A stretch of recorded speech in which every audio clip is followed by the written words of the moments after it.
The tanks roll in despite the international outcry. The Israeli ground offensive in Gaza gets underway, but is a military victory possible, and at what political price? This is Inside Story.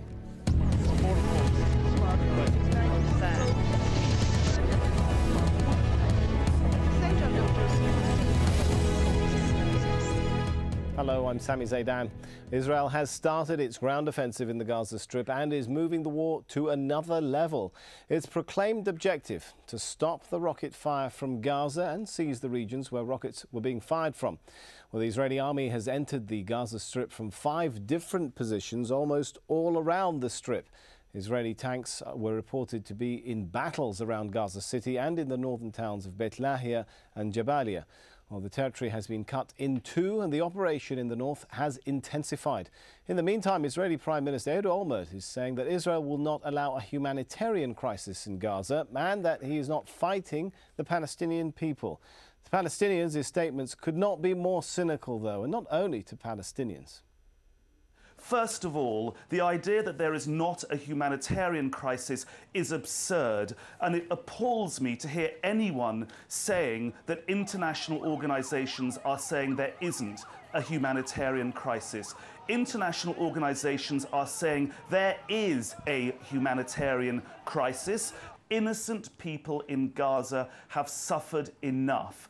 That message has got to get through to Israel, it's got to get through to those launching the rockets, and of course it's got to get through to the Security Council. Well, joining us now are our guests in Jerusalem, Jonathan Spire. He's a senior research fellow at the Global Research and International Affairs Center in Herzliya. He also served in the Israeli army during the 2006 war on Lebanon. And in Beirut, Elias Hanna, he's a military analyst and former Lebanese army general. And in London, Jeremy Corbyn, he's a Labour member of the UK Parliament. Thanks for joining us. If I could start with Elias and talk a little bit of military strategy first. Whenever you have a war, of course, each side tries to push the war according to its own military plan. From what we know of the details so far, who's having the most success at doing that so far? I think it's early now to quantify success or victory, especially for Israel, because we are in the second turning point in the war.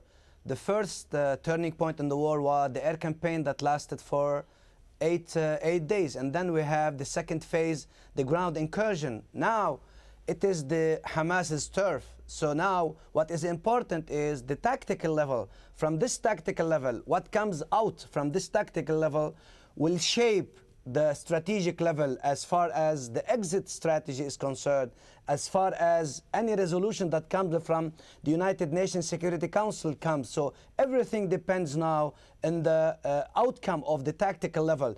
Now it is in the beginning. I think we have to wait and see how Hamas did prepare the theater of operation prior to this war, and see then would it be more firing of missile into Israel? Would it be like bogging down the Israeli IDF? So now it is early to say, but now we can say that the tactical is in Hamas's favor. Well, let's bring Jeremy Corbyn into this. We've seen, of course, incursions, attacks on Gaza before. Is there any reason to believe that this time the Israelis can destroy Hamas's military capabilities? Israel has acted irrationally and illegally, has invaded Gaza. No doubt the population will rise up against the Israeli invasion, just as they did during the Intifada and on previous periods of occupation of Gaza. And I suspect the Israeli military will be bogged down there and will eventually be forced to do what they did in Lebanon, which is to withdraw. This is an incredibly dangerous move. There's 1.5 million people in prison. They've nowhere to flee to other than to suffer bombardment, tank and armed attacks. What else are they supposed to do now? All right, that's a good question. Let's take it to Jonathan Spire in Jerusalem. Jonathan, has perhaps Israel made a serious miscalculation? Well, I think not. I think the Israeli action is fairly easy to understand, really. Israel has put up, since the successful Hamas coup in the Gaza Strip in July 2007, with a stream of rocket attacks. There was a ceasefire, of course, a 6-month ceasefire beginning from June of this year. Beginning in November of this year, the ceasefire began to break down. Khaled al-Mashal, overall leader of Hamas, expressed his uninterest in renewing it, and consequently what we've seen in essence is a growing conflict between the Hamas statelet in Gaza and Israel. Israel, like most other countries, is not prepared to put up with an endless stream of having its civilians subjected to rocket fire upon them, and therefore is using measures to try to end that. I don't think, by the way, and this is important to note, that the Israeli operation is about toppling the Hamas regime in Gaza, even though there are many in the region, and I would suspect probably in Gaza itself, who would like to see the Hamas regime, a very brutal regime in its own way, go. I don't think that's what this is about. I think what this is about, in a certain sense, is both sides trying to position themselves for what is likely in the end to be a renewed ceasefire. But until we get there, there could be a great deal of suffering on both sides, which of course is regrettable. Well, what is the military objective then? If it's not the removal from Hamas from power, as you say, is it simply to stop the rocket fire, as Israeli commanders have talked about? I think it's about not only stopping the rocket fire, but it's about trying to reach weapons amassments which are in the possession of Hamas. It's about trying to remove the capability from the rocket launchers. It's about, in a sense, demonstrating to the Hamas government in Gaza that Israel has the means, should it be forced to do so, indeed to topple that government, and therefore that if that government wishes to stay in power, it would be worth their while to agree to a renewed ceasefire, and to agree to a ceasefire which would then be adhered to by both sides. I think one has to add that in the long term, the existence of a pro-Iranian Islamist statelet on the Mediterranean is not conducive to the interest of either Israel or Egypt. And I think both countries at a certain stage will wish for the Hamas regime to depart from power, probably to cede power to the Palestinian Authority once again. Let's but bring right in now, Elias, I don't think that's what this military operation is about. Right, let me bring Elias Hanna into that and raise some of those points which you mentioned. From a military perspective, how is it going to be for Israel to achieve either removing Hamas's fighting abilities, I think what Jonathan is saying, particularly when it comes to rockets? I think that the military aims of Israel is to destroy the military capabilities of Hamas, but it cannot destroy all of Hamas. Otherwise, Israel has to go into every corner, every house. So now, what Israel wants from Hamas is to stay a political player without military teeth. At the same time, they want Hamas to be separated from the Palestinian Authority. By this situation, they will create two political entities, separated ideologically, geographically, whatever. So now, it is right that Israel cannot destroy Hamas, politically speaking, but Israel will try to create a certain new modus operandi in order to reshape the coming situation in the near future. That's why I said that the tactical level will shape and will shape the coming exit strategy as well as the content of any UN Security Council resolution. All right, Jeremy.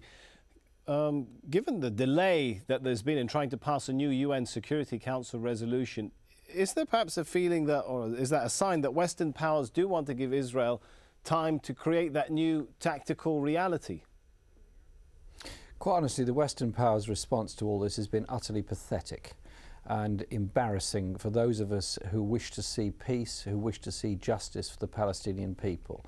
Israel has blockaded the Gaza Strip, has impoverished and imprisoned its population, has denied it medical aid, denied it access to food, to water, to energy supplies, and now killed 500 people in 1 week.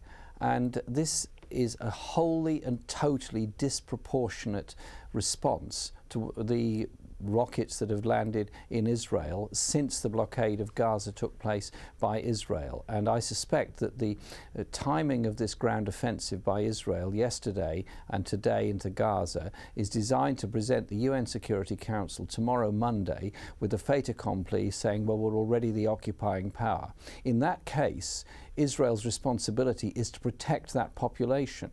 But I hear from reports on this channel and on others that the hospitals in Gaza are overflowing, that medicine supplies have run out, the supplies of blood have run out for those that need transfusions, and the population is in a state of terror.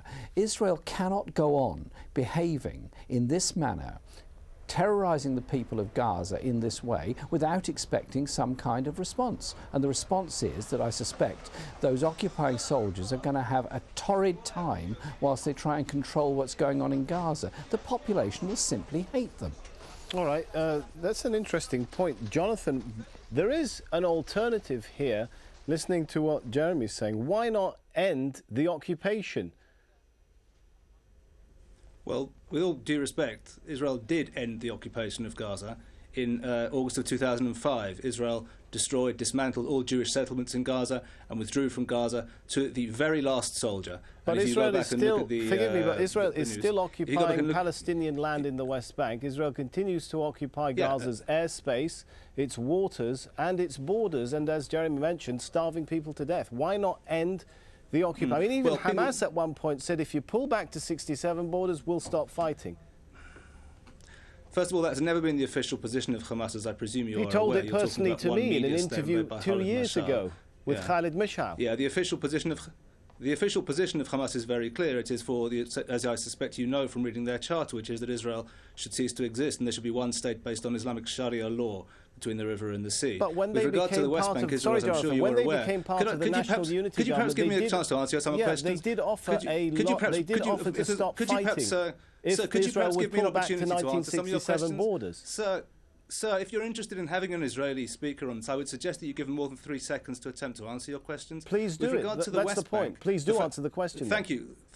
I will, thank you. If you can give me perhaps 3 seconds to speak, I will certainly attempt to do so. With regard to the West Bank, as I presume you are aware and your listeners are aware, Israel is in a process of a negotiation with the Palestinian Authority with a hope to reach a peaceful solution. In Gaza, unfortunately, that authority lost power to a pro-Iranian Islamist militia called Hamas, which runs the Gaza Strip, has been running the Gaza Strip. Israel is in no way occupying the Gaza Strip. There have been no Israeli troops there until the last few days. Israel does not even control all the entrances and exits from the Strip. As you are perfectly well aware, the Rafah crossing is controlled by the Egyptians, and the Egyptians, for the same reason as Israel, have been keeping the crossings closed or under control, precisely because they also, the same as Israel does, regard Hamas as an extremely dangerous force, also to their own public security and to their own regime and government. So what has happened is that a pro-Iranian militia committed to Israel's destruction has taken power in the Gaza Strip.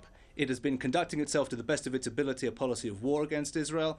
Unfortunately, it appears that this is of less concern to you, but I'm afraid from Israel's point of view, the lives and security of Israeli citizens is of paramount interest. And right now, because that ceasefire has broken down, because the rockets and the missiles have been landing on Israeli cities, Israel has decided to fight back and to take control of that situation. I don't think, by the way, with regard to Jeremy Corbyn's point, that we're going to be looking at a long-term Israeli reoccupation of Gaza. It's not in Israel's interests. That's certainly not what Israel wants. I think what we are looking at is a military operation which will end in diplomacy, and I think that it will end in diplomacy, which will lead to a renewed ceasefire. But I have to say again, even under a ceasefire, I don't think that the existence of this Islamist statelet in Gaza is going to be something which can be acceptable in the longer term. I don't believe the people of Gaza want it. The people of Hamas came to power through a coup in July 2007, not through elections. I don't believe the people of Egypt want it or the people of Israel want it. I don't believe the international community want it. And that's why I think there's a great deal also of international backing, by the way, behind the scenes for what Israel is doing right now. All right, well, it is now time for a short break. When we come back, though, what are the possible scenarios after the dust settles in Gaza?